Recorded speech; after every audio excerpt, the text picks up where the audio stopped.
Hello, everyone. Our new lesson is going to be about an artist named Keith Harring. The first part of the lesson is going to be the book. It's called Keith Harring, The Boy Who Just Kept Drawing.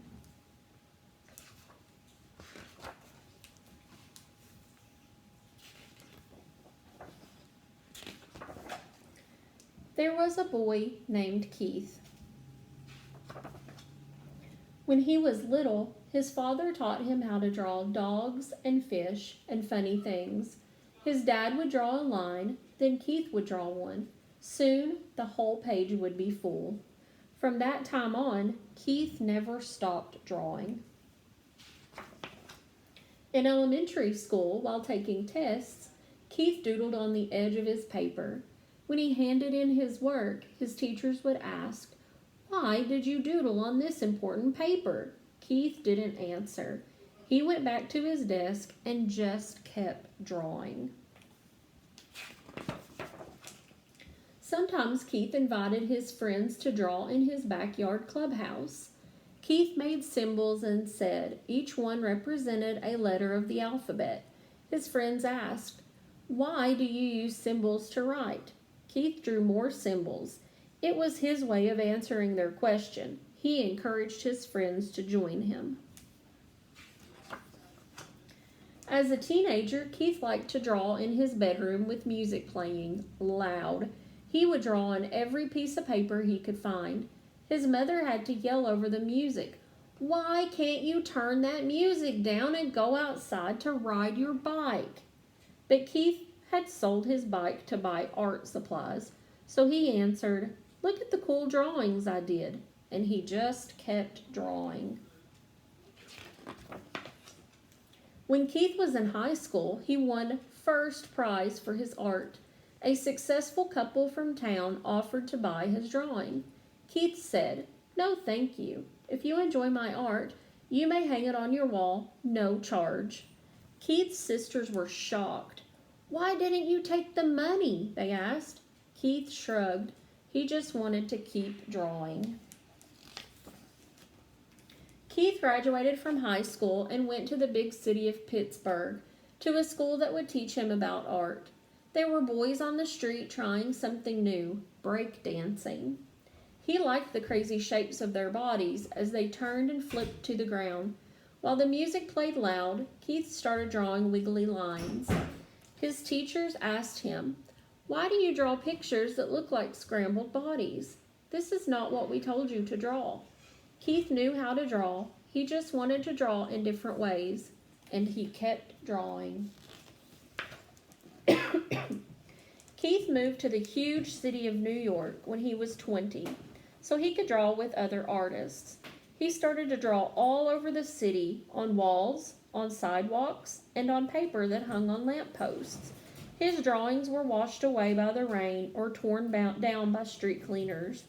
Other artists asked Keith, "Why do you draw in places where your pictures are erased?" Keith didn't hear them. He was searching for another wall so he could keep drawing. Keith got a job delivering packages and sometimes rode the subway. One day he saw a panel of black paper on the wall in a station.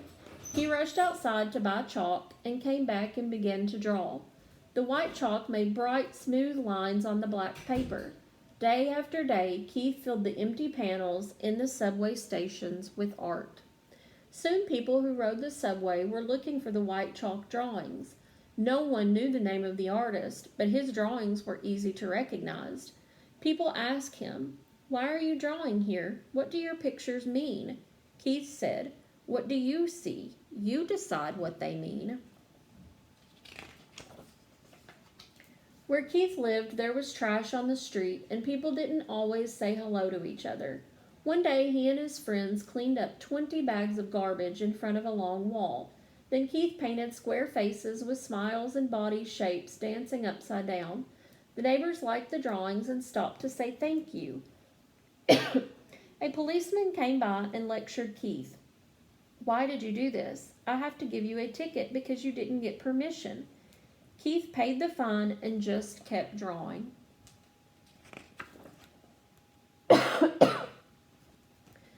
Soon, people wanted to see more of Keith's drawings, and he was asked to display his work in an art gallery. Art was hung from floor to ceiling, and in between he painted on the walls. Keith invited everyone to come and enjoy his work. All of Keith's artwork sold. The gallery owner asked him, "What are you going to do with all this money?" Keith said, "I read in the newspaper that there are kids who don't have enough to eat. I didn't have this money yesterday and I was happy.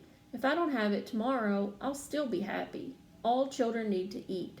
I'll send the money to them." The gallery owner gasped. "Why?" Keith just smiled and started to draw again. Now people were inviting Keith to draw in famous museums and exhibit in galleries all over the world. He was proud that he had become a successful artist, but wherever he went, Keith insisted he paint a mural so everyone could enjoy his work, not just the people who had money to buy it. During a visit to Paris, France, Keith painted on the outside of a children's hospital, 6 stories high. Newspaper reporters came to take pictures and asked, "Why did you paint at the hospital? Do you think it will make the sick children feel better?" Keith didn't have time to answer. He had to finish the painting. When the Statue of Liberty was 100 years old, Keith drew an outline of the famous statue on a huge piece of vinyl fabric.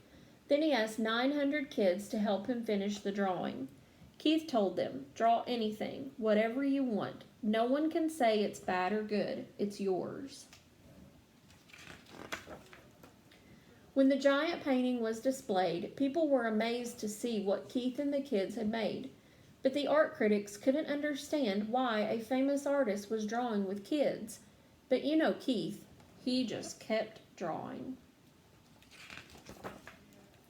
Keith painted all over the world. He would draw on anything, anytime, anywhere. Wherever he went and whatever he did, he would not stop. He just kept drawing. Now everyone wanted to know, and together they shouted, "Why? Why do you draw all the time? Why do you give your artwork away? Why do you draw on buildings, on people, on clothing, on furniture, on subway walls, on cars, on skateboards, on walls that belong to no one, and on things to be thrown away? Why do you draw on everything?"